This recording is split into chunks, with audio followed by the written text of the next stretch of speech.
বন্ধুরা দেখুন, আপনারাও নিশ্চয়ই এরকম টমেটো গাছ আপনাদের ছাদ বাগানে লাগিয়েছেন এবং তাদের পরিচর্যাও ঠিক মতন করছেন।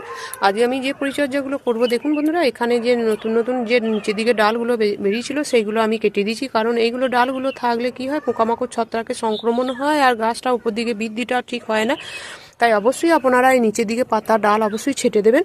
তারপর দেখুন আমার গাছটা বেশ বৃদ্ধি হতে আরম্ভ হয়েছে, তাই এই গাছটাকে আরও শক্ত মজবুত করার জন্য আমি আজকে কি দেবো দেখুন, এখানে আছে ডিমের খোসাগুলো। এটা দিলে কি হবে, কাণ্ডটা শক্ত হবে এবং মজবুত হবে, এটা ক্যালসিয়ামের ঘাটতি পূরণ হবে। আপনারা অবশ্যই এইটা 15 থেকে 20 দিন অন্তর এই খাবারটা আপনারা গাছে দেবেন, দেখবেন অনেকটা উপকার পাবেন।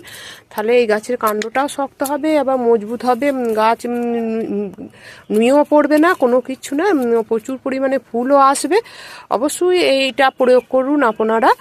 আর ডিমের